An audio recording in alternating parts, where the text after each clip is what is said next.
The sun-scorched horizon swallowed Caleb Eastwood's silhouette as he rode toward Fort Kearny, Nebraska Territory, a man whose shadow stretched longer than his list of friends.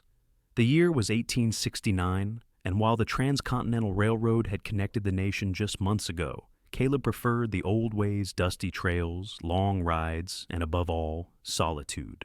The late June heat pressed down like a blacksmith's anvil as Caleb guided his chestnut mare through the settlement's main street. Fort Kearny had grown considerably since its military days, transforming from a simple outpost to a proper town after the Army abandoned it 2 years prior.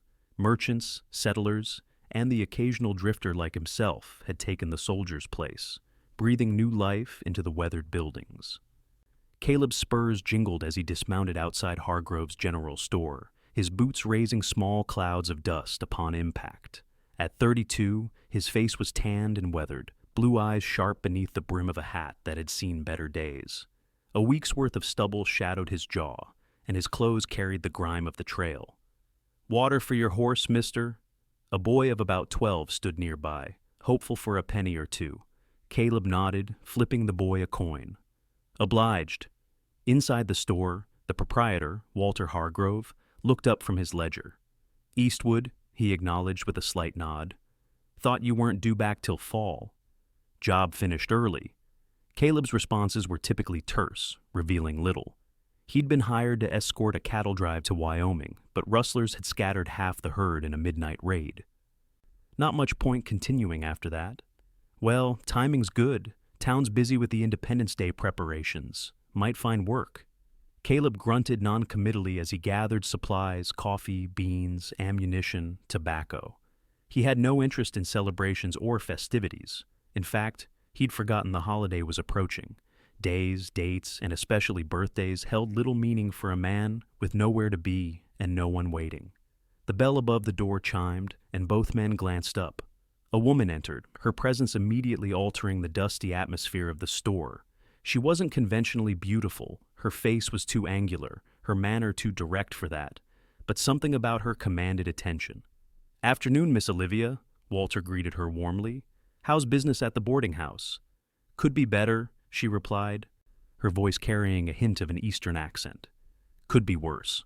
Her eyes flicked toward Caleb, curious but not intrusive. Walter made the introductions. "This here's Caleb Eastwood, brings in wild horses from time to time, does escort work. Caleb, meet Rebecca Olivia, runs the Crossroads boarding house since her aunt passed last winter." Caleb touched the brim of his hat in acknowledgement. "Madam." Rebecca nodded in return, her auburn hair catching the afternoon light streaming through the shop window. Her dress was simple, but well made, practical for her line of work. "Mr. Eastwood, you looking for lodging?" "Got a camp outside town." "Well, if you change your mind, we serve hot meals even to those not staying the night." She turned her attention to Walter. "I need sugar, flour, and vanilla extract if you've got it." "Baking for the Independence Day social." As she gathered her supplies, Caleb paid for his goods and headed for the door, eager to escape the confines of the store. But Rebecca's voice stopped him. "Mr. Eastwood, if you're around on the 4th, the social is open to everyone. Good food, music might be a pleasant change from camp cooking." Something in her direct gaze made him uncomfortable. People who invited you in usually wanted something. "Appreciate the offer, madam, but I keep to myself." Outside, Caleb collected his mare from the boy and headed toward the edge of town, relieved to be free of expectations and conversation. He set up his camp near the Platte River, far enough from town for privacy, but close enough to ride in if needed. As dusk settled, he built a small fire and brewed coffee. Watching the flames dance and flicker, the mare nickered softly from where she grazed nearby, and Caleb found himself thinking about the boarding house woman. There was something refreshing about her straightforwardness, something lacking pretense. Still, he'd learned long ago that attachments only led to disappointment or worse. Dawn broke over Fort Kearny, painting the sky in shades of gold and crimson. Rebecca Olivia rose early as usual, stoking the kitchen fire and preparing breakfast for her boarders. The aroma of frying bacon and brewing coffee soon filled the 2-story wooden structure. As she worked, her mind drifted to the cowboy from yesterday. There was a story there she could see it in the distance he kept, the wariness in his eyes. Fort Kearny attracted all types, but something about Caleb Eastwood's solitary nature intrigued her. "Morning, Miss Rebecca," called Theodore Jenkins, a railroad surveyor who'd been staying at the boarding house for 3 weeks. "Coffee smells mighty fine today." "Good morning, Mr. Jenkins. Breakfast will be ready shortly." One by one, her boarders filtered into the dining room, 3 railroad men, an elderly couple passing through on their way to Oregon, and a young schoolteacher recently arrived from Pennsylvania. Rebecca served them efficiently, making small talk while ensuring coffee cups remained filled. "Will you be attending the social on the 4th, Miss Rebecca?" asked the schoolteacher, Miss Abernathy. "I'll be there with my pies and cakes," Rebecca answered. "It's good for business to show support for town events." When breakfast concluded, Rebecca cleared the dishes and tallied her accounts. The boarding house wasn't thriving, but it wasn't failing either. At 27, she'd never expected to be running the establishment alone.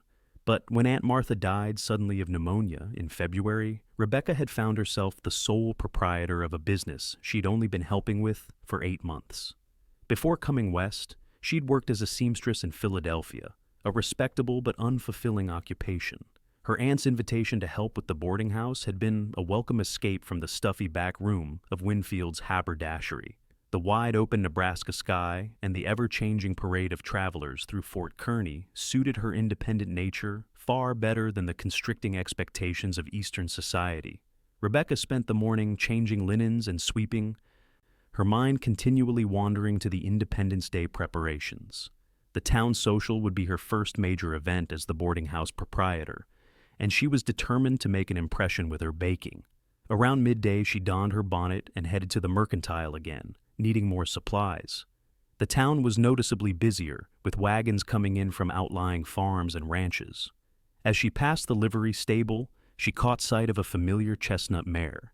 Inside the stable, Caleb was negotiating with the blacksmith over the cost of new shoes for his horse.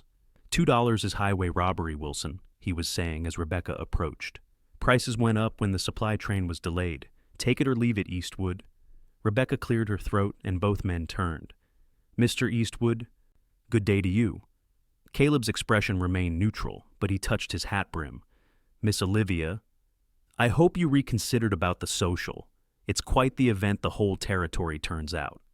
The blacksmith chuckled. "You're wasting your breath, Miss Rebecca. Eastwood here hasn't attended a town function since he started passing through 3 years ago. Man's practically a ghost." Caleb shot the blacksmith an irritated look. "Just because I don't waste time on frivolities doesn't make me a ghost." "No," Rebecca said thoughtfully, "but it might make for a lonely existence." Something flashed in Caleb's eyes. Annoyance, perhaps, or recognition, before he turned back to the blacksmith. "Fine. $2, highway robbery or not, my mare needs shoes." Rebecca continued toward the mercantile, aware of Caleb's gaze following her. She wasn't sure why she felt compelled to draw him out, except that there was something in his solitude that resonated with her own carefully constructed independence. Later that afternoon, as Rebecca returned to the boarding house with her purchases, she noticed Caleb again, this time helping a freight wagon that had become stuck in a muddy rut near the edge of town. He worked methodically alongside the driver, leveraging the wagon wheel free with a long branch. When the wagon finally lurched forward, the driver offered what appeared to be payment, but Caleb waved it away. It was an interesting contradiction, a man who shunned social connection, yet readily offered assistance. Rebecca filed this observation away as she entered her kitchen and began preparing for the evening meal. The next morning found Caleb at the marshal's office, where a bulletin board displayed various notices and rewards. He scanned them methodically, looking for potential work. A poster offering a reward for a horse thief caught his attention. The man had last been seen heading toward the Dakota Territory. "Interested in that one, Eastwood?" Marshal Daniel Cooper leaned against the doorframe, coffee mug in hand. "Thought you just got back from a job." "Looking at options," Caleb replied, studying the description. "Well, if you're sticking around a few days, I could use some help. Got a prisoner transfer coming up. Need to move him to the territorial court in Omaha." Caleb considered it. "When?" "After the 4th. Pays fair $30 for 3 days' work." It was decent money, and Omaha wasn't far. "I'll think on it." "Do that?" Cooper sipped his coffee. Also, heard you might be looking for more permanent arrangements than your riverside camp. Winters out here will take a toll eventually. Caleb frowned. Who said I was looking? No one, just an observation. The marshal shrugged. Old Sampson's place is going up for auction next week. 10 acres, small cabin, good water. Could be had cheap since he died without kin. The idea of a fixed address made Caleb uncomfortable. Fixed meant known. Known meant vulnerable. Not interested. Cooper didn't press the issue. Suit yourself. Offer for the prisoner transfer stands either way. Outside, the street bustled with activity as preparations for Independence Day continued. Bunting in red, white, and blue adorned storefronts, and a platform was being constructed in the town square for speeches and music. Caleb weaved through the crowd, keeping his head down. He nearly collided with Rebecca as she exited the dressmaker's shop. "Mr. Eastwood," she said, steadying herself. "We seem destined to cross paths today." "Town's not that big," he replied, stepping back. She smiled, undeterred by his curtness. "I've been meaning to ask. Some of my boarders mentioned seeing wild horses north of here.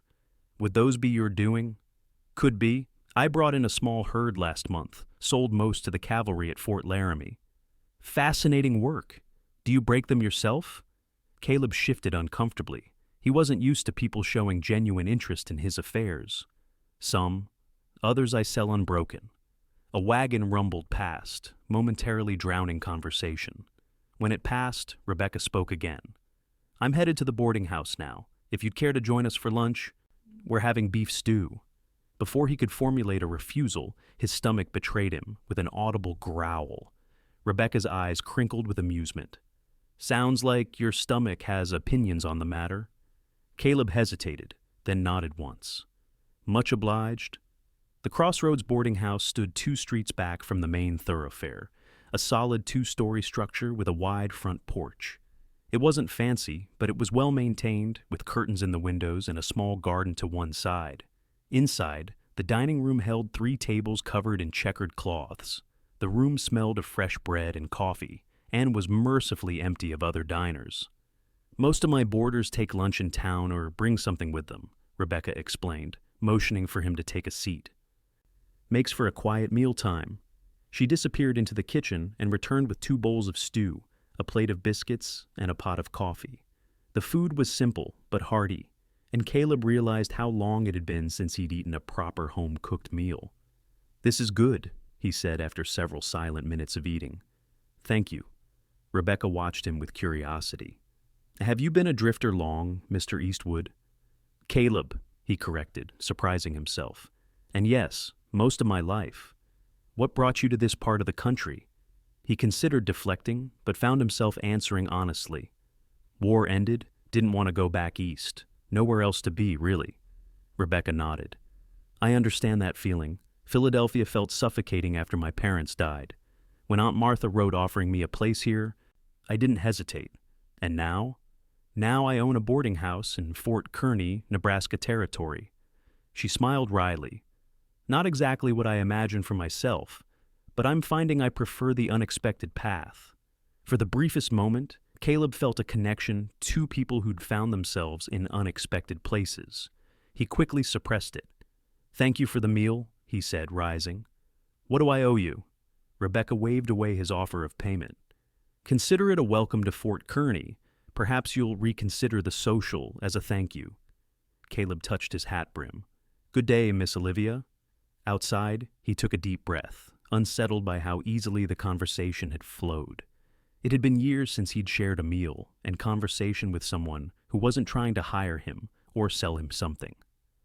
The feeling was discomforting in its pleasantness. As he walked back toward his camp, his thoughts drifted to the cabin the marshal had mentioned. 10 acres, good water. It wasn't that he was considering it, he told himself, just idle curiosity. July the 3rd dawned clear and hot. Rebecca rose before sunrise to begin baking for the social. The boarding house kitchen soon filled with the aroma of apple and cherry pies, cornbread, and her specialty, a 3-layer chocolate cake with vanilla frosting. While the cakes cooled, she went about her regular duties, making breakfast for her boarders and tidying rooms. The elderly couple had departed the previous day, But a new family had arrived, merchants from St. Louis, looking to establish a dry goods store. "These eggs are just perfect, Miss Olivia," the merchant's wife complimented. "You have quite a talent for cooking." "Thank you, Mrs. Winters. Will you be staying in Fort Kearney long?" "That depends on what properties are available. We're hoping to find something suitable at a reasonable price." The conversation continued pleasantly, with Rebecca providing information about the town and available buildings. When breakfast concluded, she returned to her baking, working methodically through her preparations for the social. Around midday, a commotion in the street drew her to the window. A rider was coming in fast, his horse lathered with sweat. He pulled up at the marshal's office, dismounted in a hurry, and disappeared inside. Curious, Rebecca stepped onto her front porch just as the town bell began to ring 3 long peals, the signal for trouble. Townspeople emerged from shops and houses. Gathering in the street, Marshal Cooper appeared on the steps of his office, the dusty rider beside him. "Folks," he called out, "we've got reports of Paiute renegades raiding ranches north of here. They hit the Peterson place this morning." A murmur ran through the crowd. "Now, I don't want panic. Fort McPherson has dispatched soldiers, but until they arrive, I'm organizing a volunteer patrol. The social tomorrow is still on no sense changing plans when we don't know what we're dealing with." Rebecca noticed Caleb standing at the edge of the crowd, his expression grave. When the marshal called for volunteers, he stepped forward along with several other men. Cooper nodded approvingly. "Eastwood, you know the territory north better than most. I want you leading one of the patrols." The men gathered closer to receive instructions, and the crowd slowly dispersed, an undercurrent of anxiety replacing the festive mood of earlier. Rebecca returned to her kitchen, her mind troubled. The raids were concerning, but she found herself particularly worried about Caleb riding out with the patrol. She was frosting the last cake when a knock came at her back door. Opening it revealed Caleb, his expression unreadable. "Mr. Eastwood, Caleb, is something wrong?" "No, just wanted to let you know I'll be riding out with Cooper's patrol. If I'm not back by tomorrow—" He hesitated. "Well, save me a piece of that cake. Smells good." The unexpected comment, almost teasing, caught her off guard. "It's chocolate, and I expect you to return for it yourself, not send some surrogate." A ghost of a smile touched his lips. "Yes, madam." As he turned to leave, Rebecca impulsively reached for his arm. "Be careful." He looked at her hand on his sleeve, then met her eyes. Something passed between them, unspoken but tangible. "Always am," he replied quietly before striding away. Rebecca watched him go, a strange tightness in her chest. She'd known the man barely 3 days, yet somehow his welfare had become important to her. Shaking her head at her own foolishness, she returned to her baking. The patrol rode out an hour later, 10 men in total, split into 2 groups. Caleb led 5 riders north toward the Peterson Ranch, while Marshal Cooper took the western approach. The plan was to assess the damage, track the raiders if possible, and return by morning. As Caleb's group rode farther from town, the landscape opened into rolling prairie dotted with small stands of cottonwoods along creek beds. It was beautiful country, especially in the golden light of late afternoon. But Caleb remained alert, eyes scanning for signs of trouble. "You been out this way recently, Eastwood?" asked Sam Donovan, a rancher riding beside him. "Month ago, passed by the Peterson place. Seemed quiet then." They rode in silence for another hour before the first signs of smoke appeared on the horizon. Caleb raised his hand, signaling the group to slow. "We approach careful-like," he instructed. "Could be an ambush." They advanced cautiously, rifles at the ready. The Peterson ranch came into view, or what remained of it. The main house was still standing but showed fire damage. The barn had been reduced to charred timbers. No movement was visible. "Circle around," Caleb ordered. "Watch for tracks." The men spread out, approaching the homestead from different directions. Caleb dismounted at what had been the front gate, his mare snorting nervously at the smell of smoke and blood. A body lay face down near the well, Peterson himself, from the size and clothing. An arrow protruded from his back. "Got another one over here," called Donovan grimly. "The missus looks like." Caleb moved through the devastated homestead, methodically, piecing together what had happened.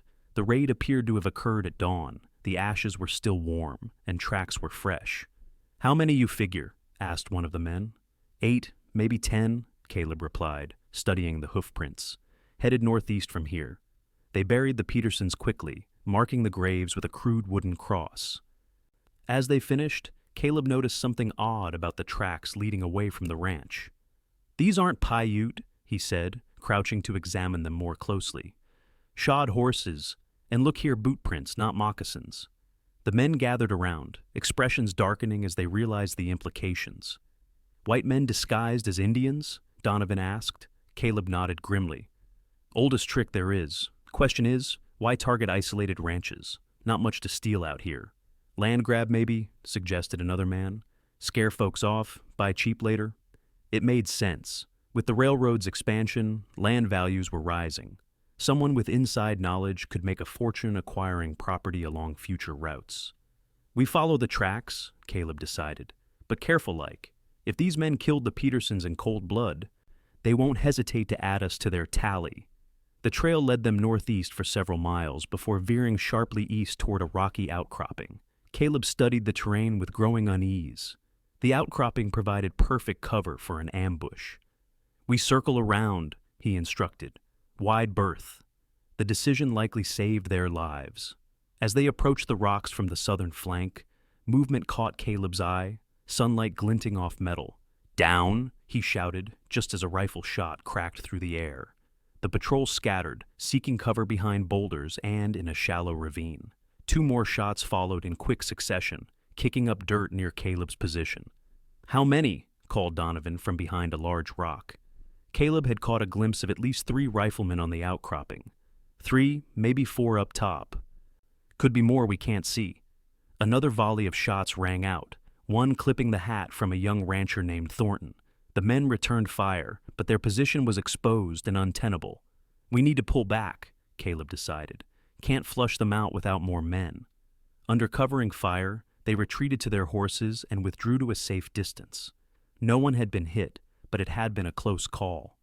"What now?" asked Thornton, still shaken from his near miss. "We head back, report to Cooper," Caleb replied. "Those men aren't going anywhere tonight. We'll return with reinforcements tomorrow." As they rode back toward Fort Kearny, Caleb's thoughts turned unexpectedly to Rebecca. The image of her standing in the doorway of her kitchen, concerned for his safety, surfaced unbidden. It had been a long time since anyone had cared whether he returned safely from a ride. The thought was unsettling. Night had fallen by the time they reached town. Caleb sent the others to their homes with instructions to meet at the marshal's office at dawn, then made his way to Cooper's house to report their findings. The marshal listened grimly to Caleb's account. "Fake Indian raid, damn cowards." "Question is, who stands to gain?" Caleb said. "The Petersons' land isn't particularly valuable rocky soil, limited water. Maybe they're just the first, create panic, drive down prices across the territory." Cooper poured 2 glasses of whiskey, handing one to Caleb. "Army patrol should arrive by midday tomorrow. We'll head out with them, clean this mess up proper." Caleb nodded, draining his glass. "I'll be ready." Instead of returning to his riverside camp, Caleb found himself walking toward the Crossroads boarding house. A light still burned in the kitchen window despite the late hour. He hesitated, unsure what had drawn him there, then turned to leave. The back door opened before he could retreat. "Caleb?" Rebecca stood framed in the doorway, a shawl wrapped around her shoulders against the night chill. "I thought I heard someone." "Didn't mean to disturb you," he said awkwardly. "Just reporting back." Relief washed over her features. "You're all right then? We heard about the Peterson place." "I'm fine. It wasn't Indians, white men disguised as such. We tracked them, but couldn't engage safely." Rebecca stepped aside, gesturing him in. "Come inside. You look like you could use some coffee." The kitchen was warm and fragrant with the day's baking. Pies and cakes lined the counters, ready for tomorrow's social. Caleb removed his hat, suddenly aware of the trail dust coating his clothes. "I'm not fit for decent company," he protested weakly. Rebecca ignored this, pouring coffee into a mug and placing it before him. "Drink, then tell me everything." He found himself recounting the day's events in detail, something he rarely did. Rebecca listened attentively, asking pointed questions that revealed a sharp mind beneath her practical exterior. "So, these men, they're specifically targeting outlying ranches?" she asked when he finished. Caleb nodded. Seems that way. Cooper thinks they're trying to drive down land prices. Or clear the way for something, Rebecca mused. The railroad's planning to extend branch lines soon. Having advanced knowledge of routes would be valuable. Caleb looked at her with new respect. You follow railroad business? She smiled slightly. I run a boarding house. Half my guests are railroad men, and they talk. The branch line surveys have been ongoing for months. That's worth looking into, Caleb acknowledged, finishing his coffee. I should go. Let you get some rest before tomorrow's festivities. Rebecca studied him for a moment. When is your birthday, Caleb? The question caught him completely off guard. Madam, your birthday. When is it? He frowned, uncomfortable with the personal inquiry. Don't rightly remember. Never was much for celebrating such things. Rebecca's expression softened. Everyone deserves to celebrate their birth, Caleb. It's a reminder that we're here, that we matter.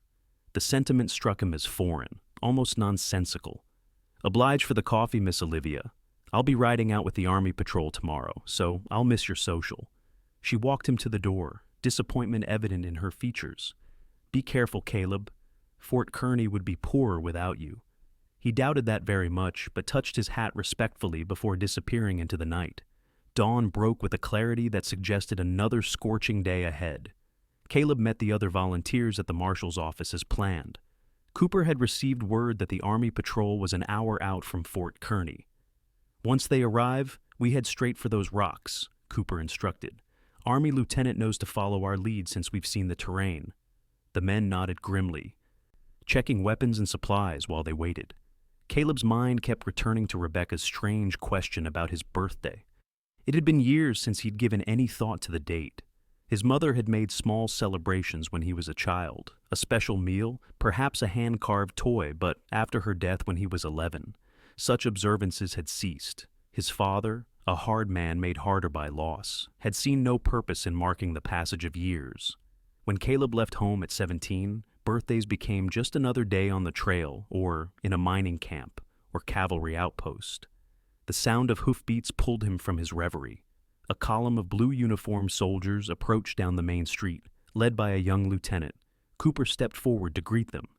Lieutenant Warren, Marshal Cooper, appreciate the quick response.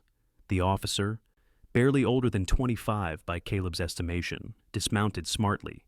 Marshal, we came as soon as word reached the fort. What's the situation? Cooper outlined what they knew, while the soldiers watered their horses. When he mentioned the fake Indian raid, the lieutenant's expression hardened. Despicable tactic. We've seen it before, civilians murdered, then blame placed on tribes that had nothing to do with it. With the Army's arrival, their combined force numbered 22 men, a formidable response to the raiders. They rode out of town with purpose, the townspeople watching somberly from storefronts and porches. As they passed the Crossroads boarding house, Caleb noticed Rebecca standing on the porch. She raised a hand in farewell, and after a moment's hesitation, he returned the gesture.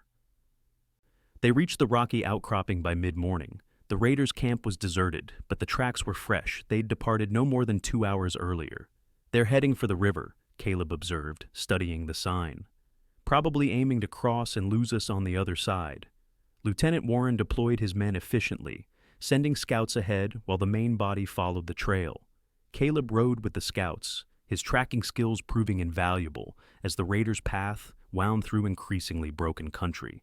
They caught up to the raiders at the river, crossing shortly after noon.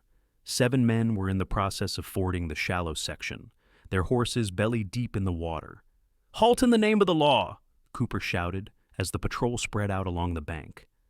The raiders' response was immediate. They drew weapons and opened fire, sending soldiers and volunteers diving for cover. The ensuing firefight was brief but intense. 2 raiders fell in the first volley. Another was wounded, but managed to reach the far bank. "Don't let them escape!" the lieutenant shouted, urging his mount into the river. Caleb and several others followed suit, water spraying as their horses plunged forward. The remaining raiders abandoned any pretense of formation, scattering in different directions once they reached the opposite shore. Caleb pursued a burly man in a red neckerchief who seemed to be the leader. The man was a skilled rider, weaving through the underbrush and down a ravine with practiced ease. but Caleb's mare was fresher and faster, gradually closing the distance. The raider glanced back, saw Caleb gaining, and abruptly reined his horse around, leveling a revolver. Caleb threw himself sideways as the shot cracked past his ear. His own return fire was more accurate, catching the man in the shoulder and toppling him from his saddle. By the time Caleb dismounted and approached, the man was cursing and clutching his wounded shoulder. "You shot me, you bastard!" "Consider yourself lucky," Caleb replied coldly, kicking the fallen revolver away. The Petersons weren't given the chance to surrender. The man's eyes narrowed. "Don't know what you're talking about. Save it for the territorial judge." Caleb bound the man's hands despite his protests and hauled him to his feet. "Who hired you?" The raider spat on the ground. "Nobody. We're just looking for easy pickings." Caleb studied him skeptically. The man's clothes were too fine for a common bandit, and his boots were custom-made. "You expect me to believe you risked hanging for a few ranch houses? Who's paying you to clear that land?" Something flickered in the man's eyes, uncertainty, perhaps, or fear. Before he could respond, the sound of approaching horses signaled the arrival of Lieutenant Warren and 2 soldiers. "Good work, Eastwood," the lieutenant acknowledged. "We've captured 3 more, 2 dead, 1 escaped." They returned to where the main group had established a temporary camp on the riverbank. The captured raiders were bound and placed under guard while the army surgeon tended their wounds. Marshal Cooper pulled Caleb aside. "Did your man say anything?" "Nothing useful, but he's no common outlaw too well equipped. Someone's backing this operation." Cooper nodded thoughtfully. "The question is who? I've had my suspicions about some of the land speculators coming through lately, too interested in property outside the established settlement areas. They discussed possibilities while the soldiers prepared to transport the prisoners back to Fort Kearny. It was late afternoon by the time they began the return journey, the mood subdued despite their success. The 2 dead raiders were draped over their horses, grim reminders of the day's violence. Fort Kearny came into view as the sun began its descent toward the western horizon. The town appeared peaceful, with bunting and flags still decorating the buildings in preparation for the evening's social. "Quite a contrast," observed Lieutenant Warren, riding alongside Caleb. "We return with the dead and captured while they prepare to celebrate." "That's the frontier for you," Caleb replied. "Death and celebration often walk hand in hand." The townsfolk gathered as they rode in, their expressions shifting from festive anticipation to somber understanding as they took in the prisoners and bodies. Cooper instructed his deputies to secure the captives in the town jail, while the Army unit prepared to continue to Fort McPherson with their report. "Eastwood," Cooper called as Caleb was unsaddling his mare at the livery. "There's still time for you to clean up and make the social. You earned some celebration today." Caleb shook his head. "Appreciate it, Marshal, but I've had enough excitement. Think I'll just head back to camp, get some rest." Cooper studied him for a moment. "Suit yourself." "But that Olivia woman was asking after you earlier, seemed concerned." The information stirred something in Caleb's chest, a warmth he quickly suppressed. "She's concerned for everyone, kind-hearted that way." After settling his horse, Caleb made his way toward the edge of town, intending to return to his riverside camp. The sound of music and laughter drifted from the town square, where the Independence Day social was in full swing despite the earlier tension. Lanterns strung between buildings cast a warm glow over the proceedings, and long tables laden with food lined one side of the square. Caleb paused at the corner, watching from the shadows. Townspeople danced to the lively tunes of a fiddle and banjo. Children darted between adults playing games of tag. And the mood was determinedly festive, a deliberate counterpoint to the day's violence. He spotted Rebecca near the dessert table, serving slices of pie and cake to a line of eager townspeople. She wore a dress of deep blue that he hadn't seen before, her hair arranged more elaborately than usual. She was smiling, but even from a distance Caleb could see it didn't quite reach her eyes. He was about to continue on his way when Rebecca happened to glance in his direction. Their eyes met across the square, and her smile transformed, becoming genuine. She raised a hand in greeting, then motioned for him to join her. Caleb hesitated, torn between his instinct to withdraw and an unexpected desire to approach. Before he could decide, a young boy appeared at his side.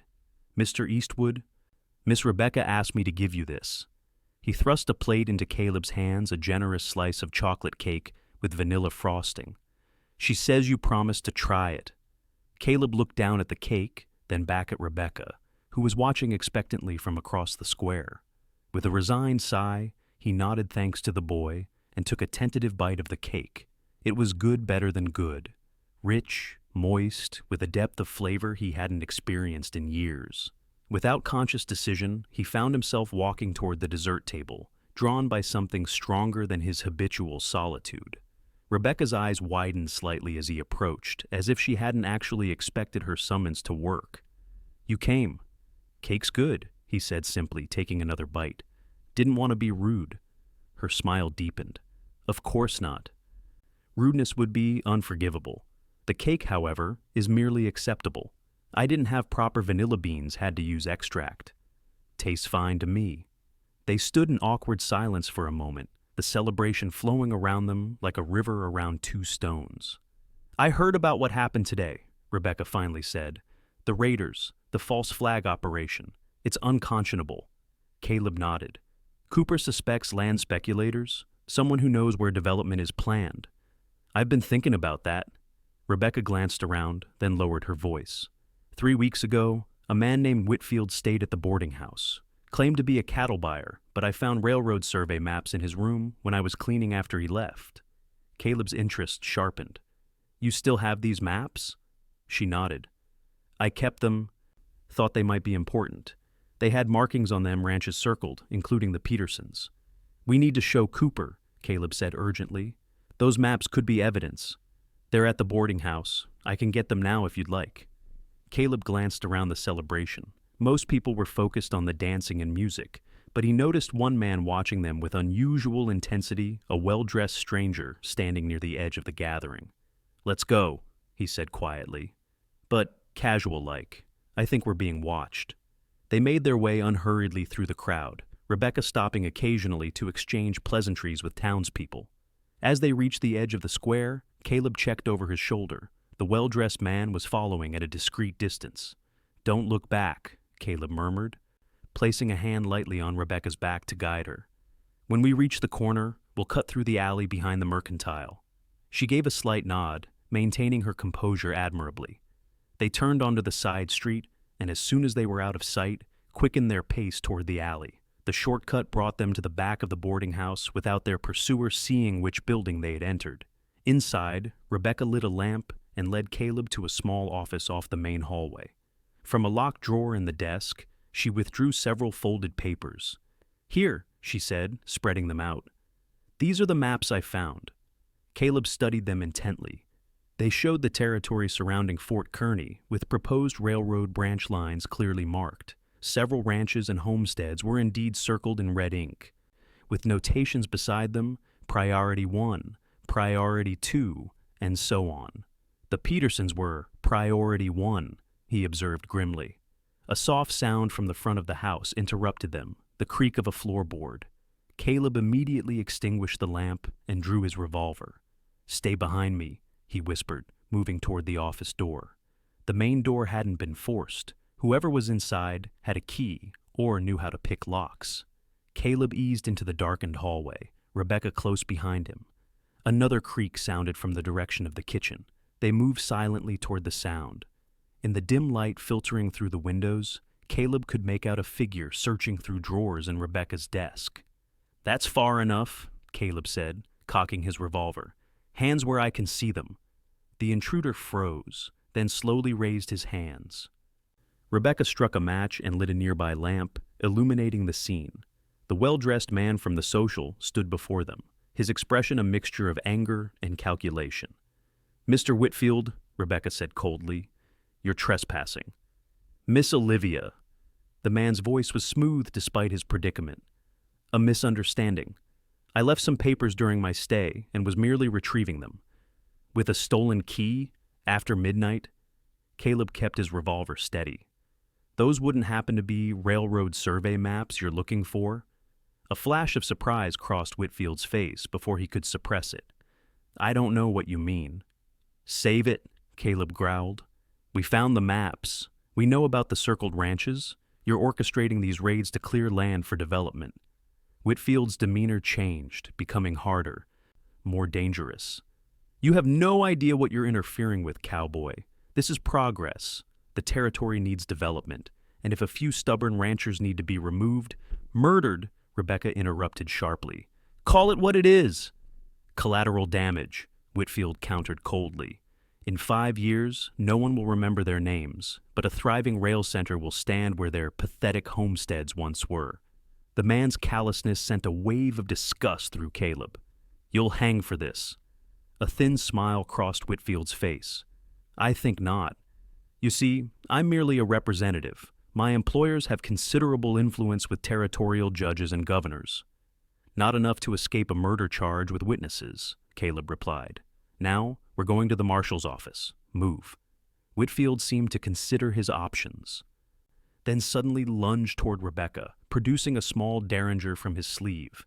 Caleb reacted instantly, firing once. The sound was deafening in the confined space. Whitfield crumpled to the floor, a red stain spreading across his expensive waistcoat. Rebecca gasped, stepping back against the wall. "Are you hurt?" Caleb asked urgently, checking her for injuries. She shook her head, her face pale but composed. "No, but he is." Whitfield was still alive, clutching his chest and breathing raggedly. "You'll regret this," he managed. "They'll come for you." Caleb knelt beside him, searching his pockets and finding several folded documents. "Who are they, Whitfield? Give me names, and maybe the doctor can see you before it's too late." Pain twisted the man's features, but his eyes remained defiant. "Go to hell." "You first," Caleb replied grimly, watching as the light faded from Whitfield's eyes. The gunshot had alerted the town. Within minutes, Marshal Cooper and several armed townsmen arrived at the boarding house. Caleb explained what had happened while the marshal examined the body and the incriminating documents found in Whitfield's possession. "These are contracts," Cooper said, scanning the papers. "Between Whitfield and the raiders, and between him and someone named Hargrove. Authorization for land clearance operations, fancy words for murder." "Hargrove?" Rebecca looked stunned. "Walter Hargrove, the storekeeper?" Cooper nodded grimly. "Appears so. And there's a name above his Buchanan Western Development Company. Major railroad investors. This goes higher than I expected."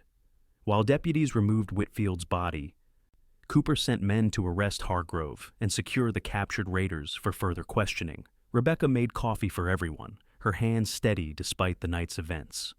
"You should stay elsewhere tonight, Miss Olivia," Cooper advised. "Your boarding house is now evidence in a murder investigation, and we can't be sure Whitfield was working alone."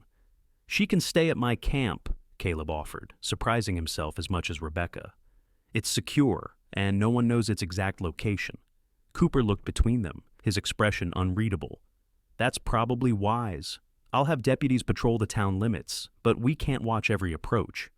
When the marshal and his men departed, Rebecca gathered a few necessities while Caleb checked and reloaded his revolver. The night had grown cooler, and he draped his coat over her shoulders as they slipped out the back door. They traveled in silence through the darkened town and down to the riverside, where Caleb had established his camp. It was simple, but well-organized, a small tent, a fire ring with coffee pot and skillet, and a hitching post where his mare dozed. "It's not much," Caleb said as he rebuilt the fire, "but it's defensible." Rebecca settled on a fallen log near the fire. "It's perfect. Thank you for everything tonight. If you hadn't been there—" "But I was," he interrupted quietly. "No sense dwelling on what didn't happen." As the fire took hold, casting flickering light across their faces, an unexpected sense of peace settled over Caleb. Despite the danger, despite the violence of the evening, sitting here with Rebecca felt right somehow, as if pieces long scattered were finally finding their proper places. "When is your birthday, Caleb?" Rebecca asked suddenly, her voice soft in the night air.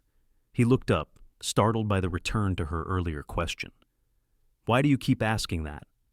She studied him in the firelight. "Because I think it's important. Important that someone acknowledges the day you came into this world." Caleb stared into the flames, memories surfacing that he'd long suppressed. "July 5th, he finally said. "I was born on July 5th, 1837, day after Independence Day. My mother used to joke that the entire country celebrated the day before I arrived. Rebecca's expression softened. Tomorrow, then? Your birthday is tomorrow. He shrugged uncomfortably. Just another day. No, she said firmly. It's not just another day. It's the anniversary of when Caleb Eastwood entered this world, and I, for one, am grateful for that event. The simple declaration left him speechless. They sat in companionable silence as the fire burned low and the stars wheeled overhead. Eventually, Caleb insisted Rebecca take the tent, while he kept watch from his bedroll near the fire. Sleep eluded him as he replayed the day's events. The raiders, the gunfight, Whitfield's death all seemed less significant than the woman sleeping a few yards away, who for unfathomable reasons cared about something as trivial as his birthday. Dawn broke clear and cool, the river mist creating ghostly shapes along the water's edge. Caleb was already awake, coffee brewing over a freshly built fire, when Rebecca emerged from the tent. Her hair was slightly tousled, her dress rumpled from sleeping in it, but she looked rested and determined. "Happy birthday, Caleb," she said simply. He felt his face warm and turned his attention to the coffee pot. "Thank you." Coffee? They shared a simple breakfast of coffee and jerky before heading back to town. The 4th of July decorations still hung limp and forlorn in the morning light, a stark contrast to the mood in the settlement. Marshal Cooper met them on the main street, his expression grim but satisfied. Hargrove confessed during the night, turned on his partners to save his own skin. Seems he was providing information about local ranches and their vulnerabilities to Whitfield, who passed it to the raiders. "What about the Buchanan Company?" Caleb asked. "Telegraph went out last night to the territorial governor. Army's sending additional troops to escort the prisoners to Omaha for trial." Cooper shook his head. "This goes beyond Fort Kearny, Eastwood. Land speculation, railroad interests, corrupt officials. It's bigger than we thought." "But it stops here," Rebecca said firmly. "At least for now." Cooper nodded. "Indeed it does, Miss Olivia. You two proved quite the team. Your boarding house is released back to you, by the way. Deputies finished their investigation an hour ago." As they parted from the marshal, Rebecca turned to Caleb. "Will you help me at the boarding house today? There's cleaning to be done after last night's events."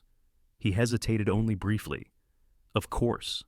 They spent the morning restoring order to Rebecca's home and business. Caleb repaired the lock Whitfield had broken, while Rebecca scrubbed away the bloodstain on her kitchen floor.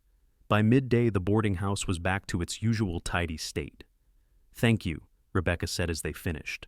"Not just for today, but for everything. Most men would have ridden away from this trouble." Caleb shrugged, uncomfortable with gratitude. "Seemed the right thing to do." She studied him, her head tilted slightly. "You're not what you appear to be, Caleb Eastwood.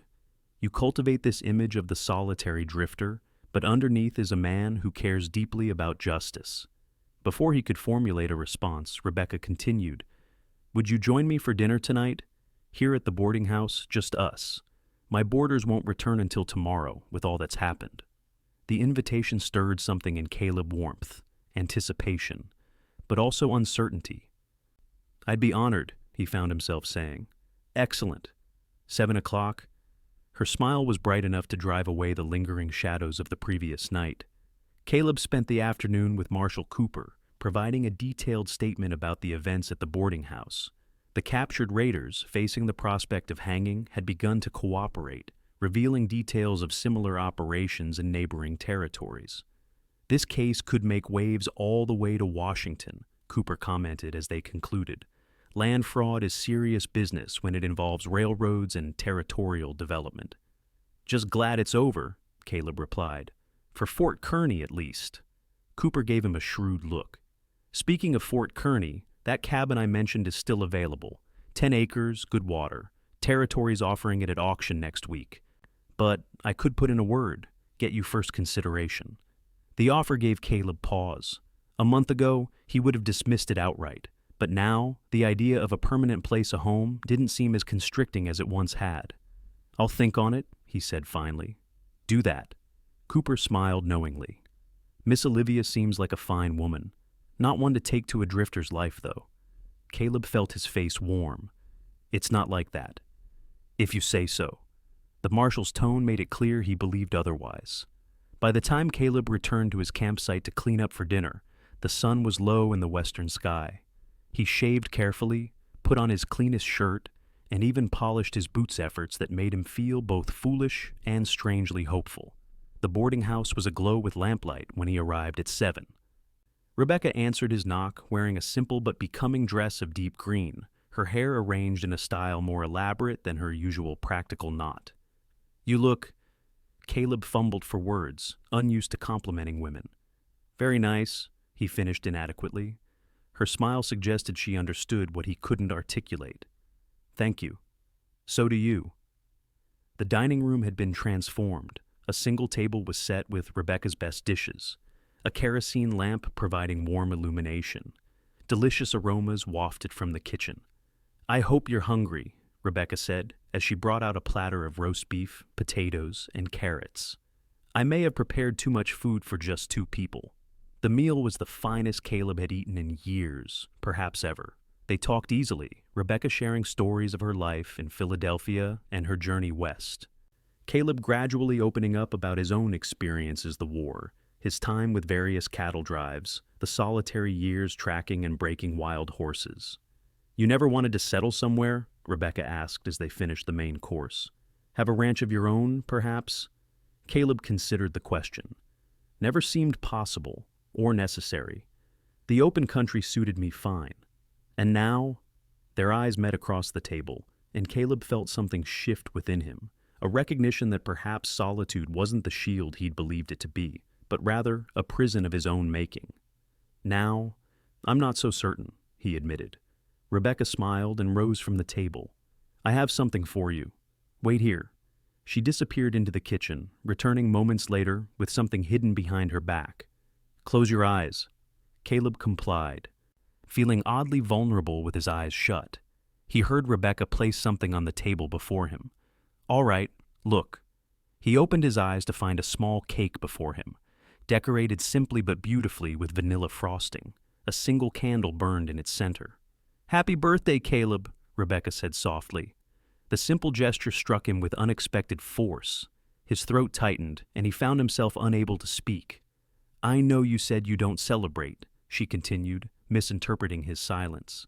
"But I thought—" "No one's baked me a cake since my mother died," he interrupted, his voice rough with emotion. "That was over 20 years ago." Rebecca's expression softened. She reached across the table and placed her hand over his. "Then it's long overdue. Make a wish." Caleb looked at the flickering candle, then at the woman across from him, this remarkable woman who had somehow breached the walls he'd built around himself. He closed his eyes briefly, wishing for something he couldn't have named a week ago, then blew out the candle. The cake was chocolate, like the one from the social, but with a richer, deeper flavor. They ate it slowly, savoring each bite as the conversation turned to lighter topics: the upcoming harvest festival, the new schoolhouse being built, the latest fashions arriving from the east.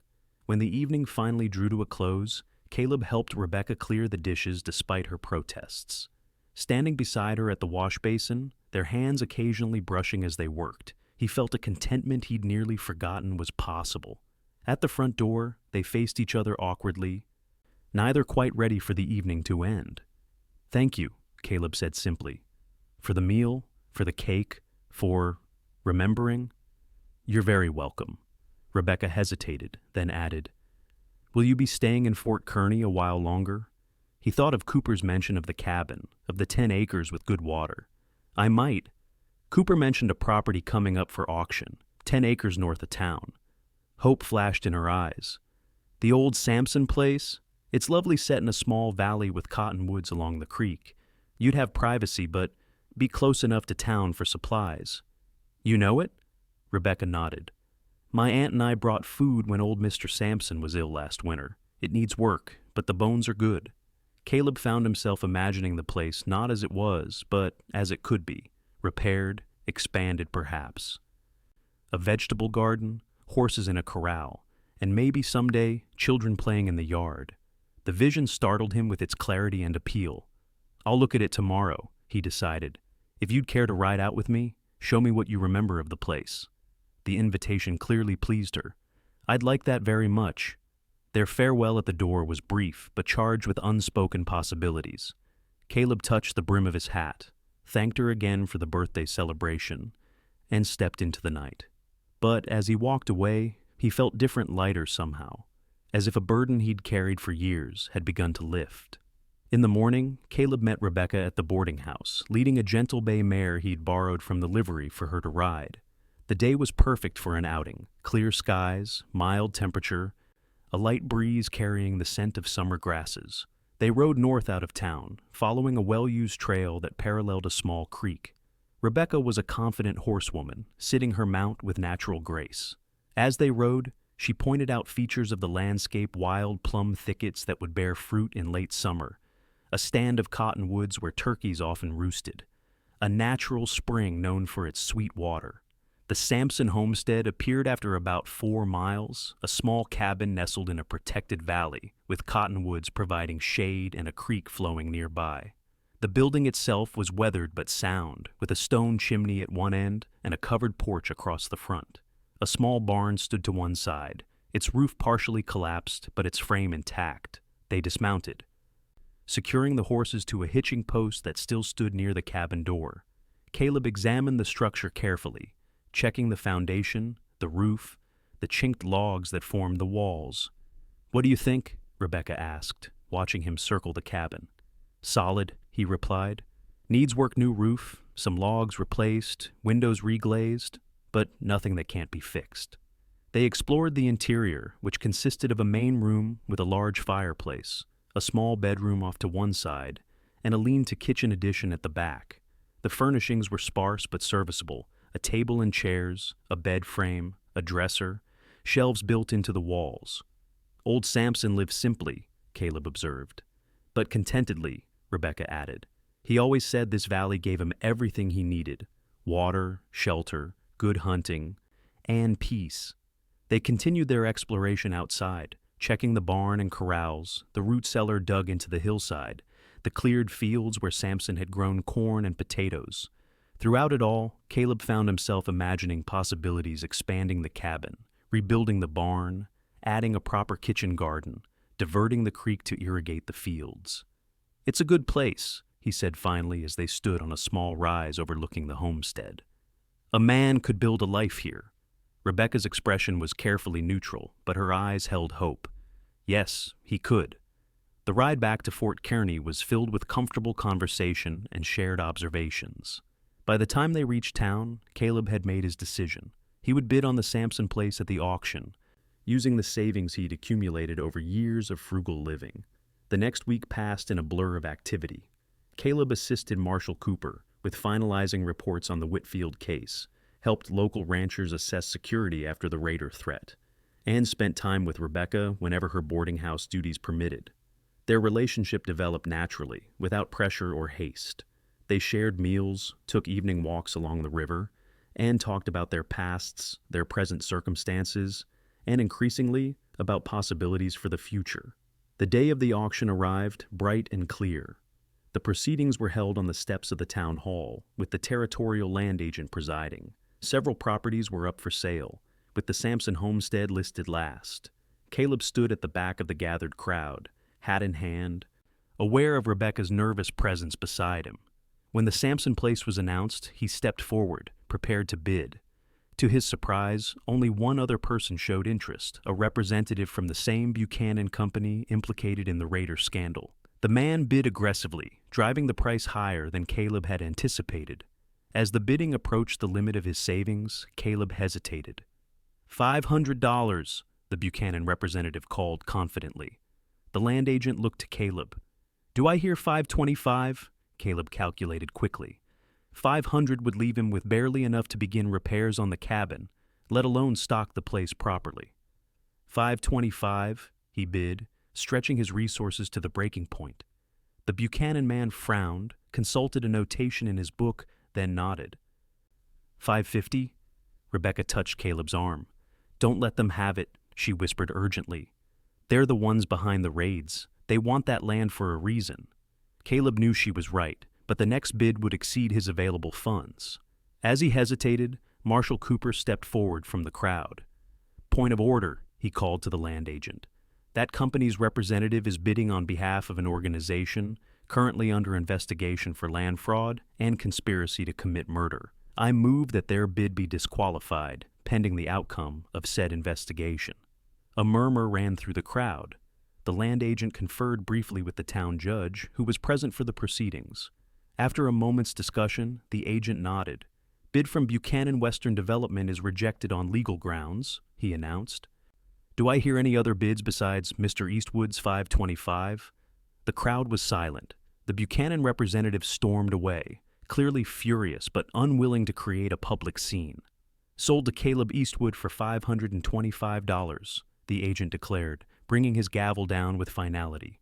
Just like that, Caleb was a landowner. As he signed the deed and paid over his savings, he felt a curious mixture of trepidation and satisfaction. The Sampson place, no. His place now represented both an anchor and a new beginning. Rebecca's face glowed with happiness as they left the town hall. "Congratulations, Caleb. It's a wonderful homestead." He looked down at the deed in his hand, still somewhat stunned by the day's events. "It needs work, lots of work." "Yes," she agreed. "But worthy things often do." Over the next month, Caleb divided his time between preparing his new home and taking occasional tracking jobs to replenish his depleted funds. Rebecca visited the homestead whenever possible, offering suggestions and practical help as he replaced roof shingles, reglazed windows, and repaired the collapsed section of the barn. Their relationship deepened through shared labor and purpose. Caleb found himself opening up more, sharing stories and feelings he'd kept buried for years. Rebecca listened without judgment, offering her own experiences and perspectives in return. By mid-August, the cabin was habitable, though still sparse in its furnishings. Caleb moved in permanently, establishing a daily routine of work on the property, interspersed with hunting, fishing, and occasional trips to town for supplies. On one such trip in late August, he encountered Marshall Cooper outside the general store. "Place is looking good, Eastwood," Cooper remarked. "Rode past yesterday on my way back from the Peterson property. New roof's a big improvement." "Thanks." Caleb shifted the sack of nails he'd purchased. "Still plenty to do before winter." Cooper nodded, then added casually, "Miss Olivia seems to spend a fair amount of time out at your place these days." Caleb felt his face warm. "She's been helping with advice on the garden and such." "Of course." Cooper's expression remained neutral, but his eyes held amusement. "Just advice." The Marshall's implication wasn't entirely off base. While Caleb and Rebecca maintained proper decorum, their feelings for each other had become increasingly evident to both themselves and the townspeople. They were often seen together in town, and Rebecca's frequent visits to the homestead had sparked inevitable gossip. "Rebecca's a fine woman," Caleb said carefully. "I respect her greatly." "Indeed she is," Cooper agreed. "The kind a man might consider settling down with permanently." The conversation stayed with Caleb as he rode back to his homestead that afternoon. Marriage was something he'd never seriously contemplated before Rebecca entered his life. The very concept had seemed incompatible with his solitary existence. But now, with roots beginning to take hold in this valley, with a home taking shape under his hands, the idea had begun to form at the edges of his consciousness. He found Rebecca at the cabin when he returned, tending the small kitchen garden she'd helped plant behind the house. She straightened as he approached, pushing a stray lock of auburn hair back beneath her bonnet. "The tomatoes are coming along nicely," she greeted him, gesturing to the plants staked in neat rows. "And the beans should be ready to pick next week." Caleb dismounted, taking in the domestic scene before him, Rebecca in the garden, smoke curling from the cabin's chimney, the fields beyond beginning to show the results of his labor. It was a picture he could never have imagined for himself a year ago, yet now it seemed the most natural thing in the world. "I saw Cooper in town," he said as they walked together toward the cabin. "He mentioned you spend a lot of time out here." Rebecca's cheeks colored slightly. "Does that bother you?" "No," he replied honestly. "It's the best part of my day when you're here." Her smile at his words warmed something deep within him. They entered the cabin, where Rebecca had prepared a simple meal of rabbit stew and fresh bread. As they ate, Caleb found himself studying her, the graceful way she moved, the intelligence in her eyes, the quiet strength that had first drawn him to her. After dinner, they sat on the porch as twilight settled over the valley, watching fireflies begin their nightly display among the cottonwoods. It was a peaceful moment, one of many they'd shared over the past months. "I've been thinking," Caleb said after a comfortable silence, "about the boarding house." Rebecca glanced at him curiously. "What about it?" "It must be difficult, managing it alone. All those people, their needs and complaints." She shrugged slightly. "It has its challenges, but I've grown accustomed to them. And if you didn't have to manage it alone?" He chose his words carefully. "If there were someone to share the responsibility?" Rebecca went very still beside him. "That would depend on who was offering to share it, I suppose." Caleb turned to face her fully, gathering his courage. "What if it was someone who never thought he'd want a permanent home until he met you? Someone who realized that solitude isn't freedom if it means living without the person who matters most?" Her eyes widened, hope and uncertainty mingling in their depths. "Caleb?" "I'm not good with words, Rebecca," he continued, taking her hand in his. "Never have been, but I know what I feel. I love you. I want to build a life with you, if you'll have me." Tears glistened in her eyes, but her smile was radiant. "Are you asking me to marry you, Caleb Eastwood?" "I am." He squeezed her hand gently. "I don't have a ring yet, and I can't offer wealth or position. Just this place, my hands, and my heart." "That's more than enough," she whispered, her free hand coming up to touch his face. "Yes, Caleb. Yes, I'll marry you." Their kiss was gentle at first, then deepened with shared emotion. When they finally parted, Caleb felt as though something long broken within him had finally begun to heal. They were married in early October, when the cottonwoods had turned golden and the first hint of autumn crispness touched the air. The ceremony was small but joyful, held in the town church with Marshall Cooper standing as Caleb's best man and Miss Abernathy, the schoolteacher, as Rebecca's maid of honor. The reception took place at the Crossroads boarding house, which Rebecca had decided to sell to Miss Abernathy, who had long expressed interest in running her own establishment.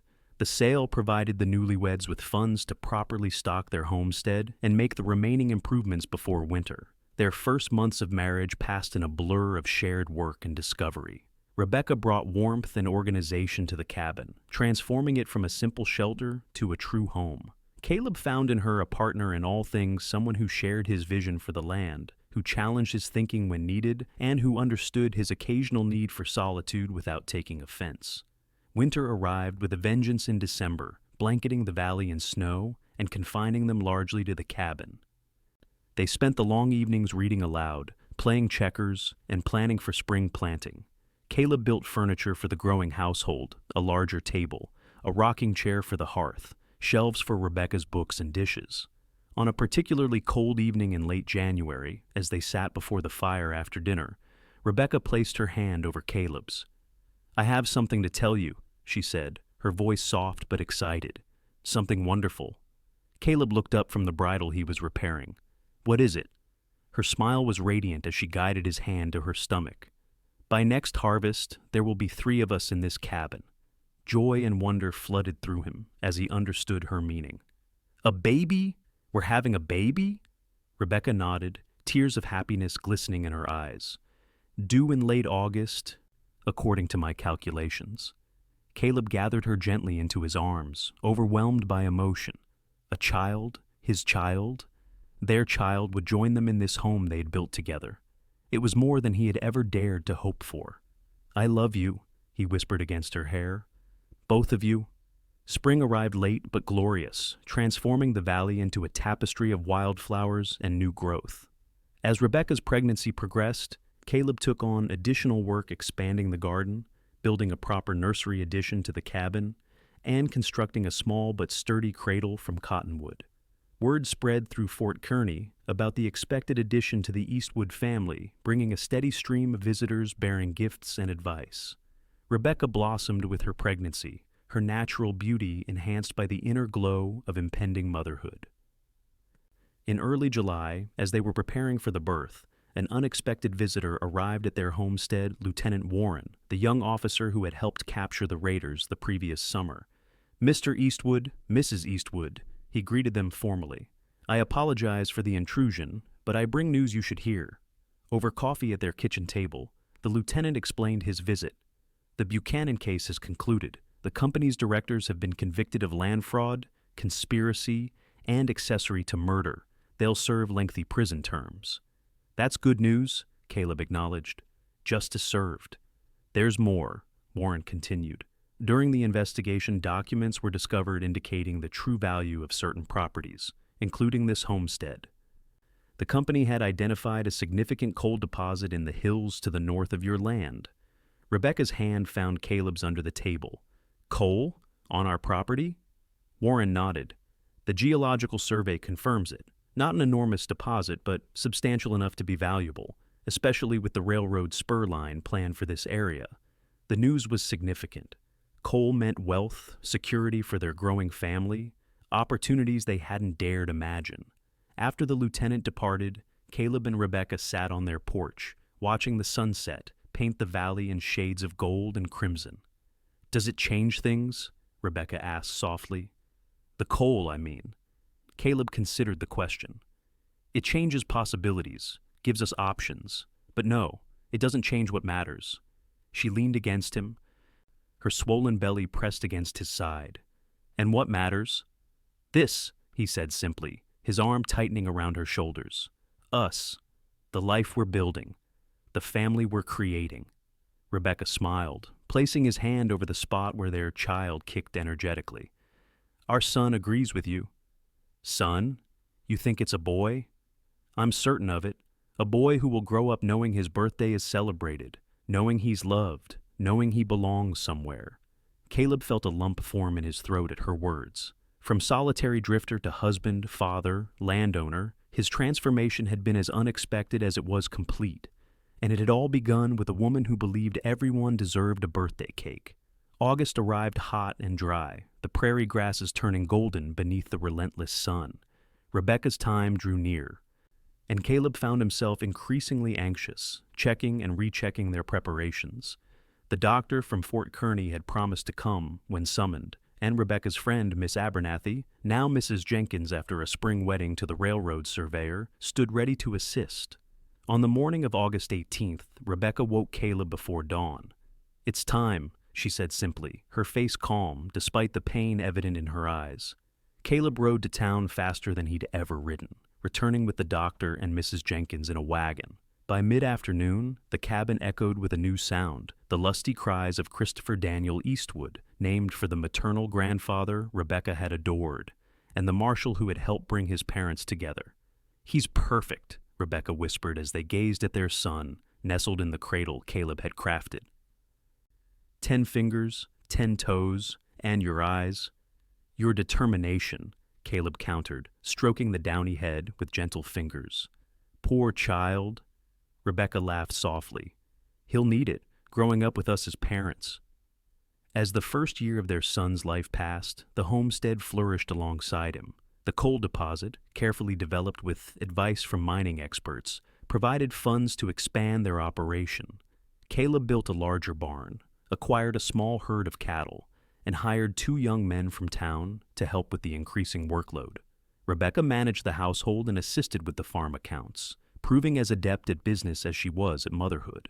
Together, they created a prosperous enterprise that combined Caleb's knowledge of horses and land with Rebecca's organizational skills and forward thinking. Christopher grew into a sturdy toddler with his father's serious blue eyes and his mother's auburn hair. He followed Caleb around the farm as soon as he could walk, solemnly observing everything and chattering questions that sometimes left his father searching for answers. On the evening of July 4th, 1872, 3 years after their first meeting, the Eastwoods hosted a gathering at their expanded homestead. Friends from Fort Kearny filled the yard, Marshal Cooper and his wife, the Jenkinses, Dr. and Mrs. Harrison, and various neighbors from surrounding farms. Tables laden with food stretched across the lawn, lanterns hung from tree branches, and children played games while adults conversed in the pleasant evening air. Christopher, now nearly 3, ran among the guests, proudly showing off his farm to anyone who would listen. As twilight deepened, Rebecca disappeared into the house, returning moments later with a large chocolate cake adorned with candles. The gathering fell silent as she placed it before Caleb. Tomorrow is your birthday, she announced, her voice carrying clearly in the evening stillness. "But since we have friends gathered tonight, I thought we might celebrate early." Caleb looked at the cake, at his beautiful wife, at their son watching with wide eyes, at the circle of friends who had become family. Emotion threatened to overwhelm him. "Speech," called Cooper good-naturedly. "Birthday boy gets to make a speech." Caleb cleared his throat, uncomfortable with being the center of attention, but determined to express what was in his heart. 3 years ago, he began hesitantly, I was a drifter passing through Fort Kearny. No home, no family, no reason to mark the passing of years. I didn't celebrate birthdays because I didn't see much worth celebrating. He looked at Rebecca, his eyes conveying what words could never fully express. Then, a stubborn, kind-hearted woman baked me a cake anyway, and everything changed. She showed me that my life was worth celebrating, worth building, worth sharing. Christopher tugged at his pants leg, and Caleb lifted the boy onto his hip. Now I have a son who will never doubt that his birthday matters, who will always know he's celebrated, not just for what he does, but simply because he exists. He raised his glass, including everyone in his gaze. So thank you all of you for being part of this journey, for being here tonight, and especially to you, Rebecca, for that first cake that changed everything. As cheers and applause surrounded them, Rebecca stood on tiptoe to kiss his cheek. "Happy birthday, my love," she whispered. "Here's to many, many more." The candles flickered in the gentle evening breeze, their light reflected in the eyes of family and friends. Caleb Eastwood, no longer a solitary rider, but a man firmly rooted in love and community, took a deep breath and blew them out, making a wish for the future that he now knew, without doubt, would come true.